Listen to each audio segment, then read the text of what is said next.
Oi, Andréia! Olá, você que está aí assistindo a gente. Essa é a segunda aula, né? Sobre Gestalt terapia e saúde mental. A aula que a gente está dando aqui inteiramente grátis no Saber Psi, com a Andréia coordenando esse curso.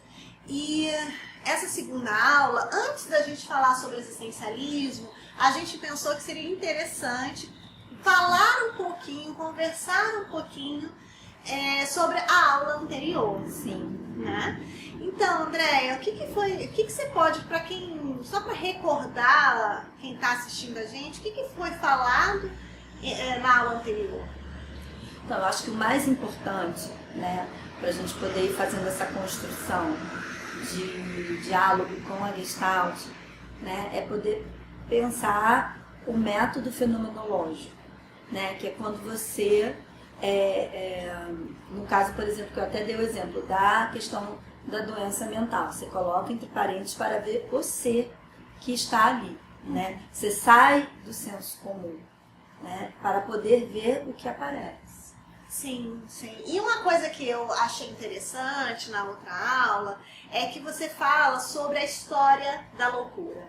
A loucura, tal como é vista hoje, nem sempre foi assim, né? Uhum. Inclusive, nem era considerado doença. Sim. Né? Então, isso é uma coisa que muitas vezes as pessoas naturalizam e muitas vezes não conseguem ver a história da construção desse conceito.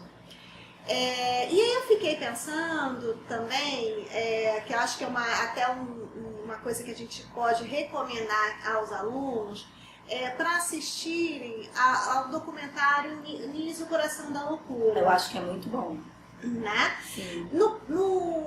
Nesse filme, eu acho que é um filme muito sensível, né? Não sei, você que trabalha, né, lá, você pode falar mais pra gente sobre isso, mas o quanto que nesse filme isso pode se ver a potencialidade e a saúde que é possível ver também, né, em todos nós, mas especialmente nesse caso, nos pacientes psiquiátricos, né? Você quer falar um pouquinho sobre isso? Sobre essa reforma psiquiátrica, sobre a questão da Nise da Silveira?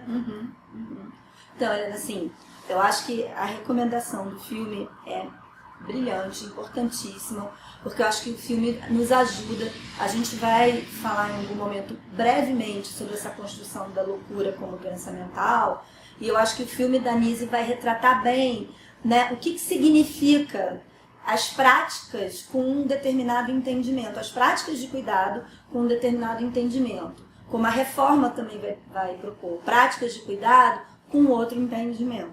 Então, porque assim, aí a gente tira da neutralidade que não existe. As práticas têm a ver com formas, né, de entendimento do adoecimento, do sofrimento, né, da vida humana mesmo, né?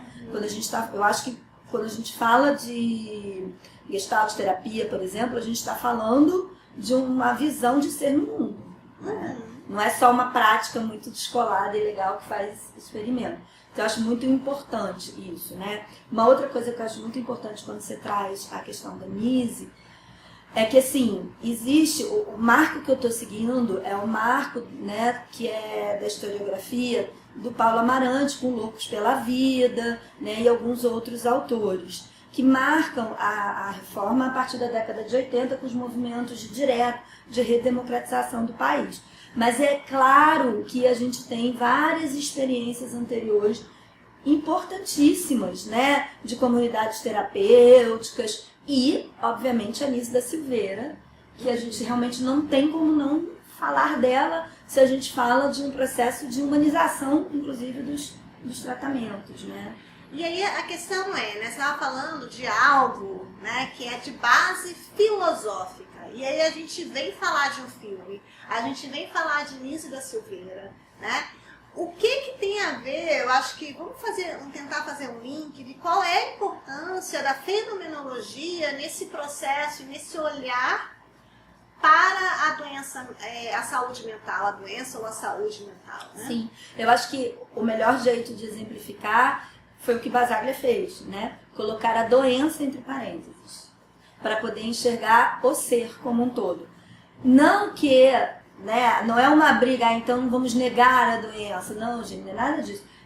Se existe um avanço também, né? Se a categorização dos sintomas de alguma maneira nos ajuda e nos norteia, não é que a gente vai jogar isso fora, mas colocar entre parênteses, né? Significa poder afirmar que existe um ser, né? Que existe ali com aqueles sinais e sintomas e que aqueles sinais e sintomas têm uma história que cabe na história da pessoa, né? E a fenomenologia traz isso, assim como o existencialismo.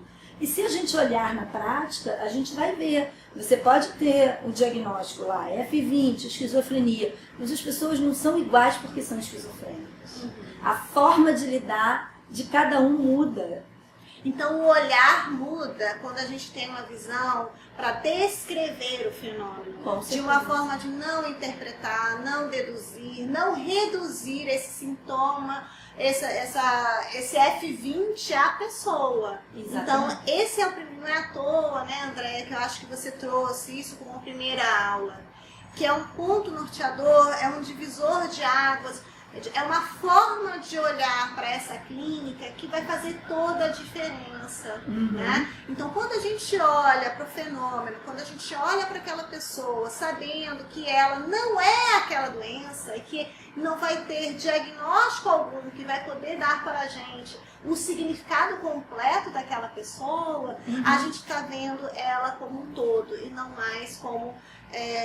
enfim, como um diagnóstico que seria, que muitas vezes é o desejado, né, no sentido do sofrimento até da pessoa, né, da família, quer ter um diagnóstico para poder tratar, mas muitas vezes a gente não pode reduzir a pessoa ao diagnóstico, né, porque aí você também está fazendo um reducionismo que não vai ajudar no final das contas, né? Sim, e por isso, inclusive, a opção do minicurso, né, de pegar pelas bases filosóficas também, né, assim, pelo diálogo que tem com a saúde mental, mas também porque eu acho que, assim, a gente precisa entender as fontes que se devem, porque isso faz toda a diferença no olhar clínico, senão vira tudo grandes técnicas, e não é isso, é muito mais que isso. É, muito mais do que isso, e é importante também, até para a pessoa entender, porque quando um profissional fala o diagnóstico não é tudo, para que a pessoa possa entender do que a gente está falando, né?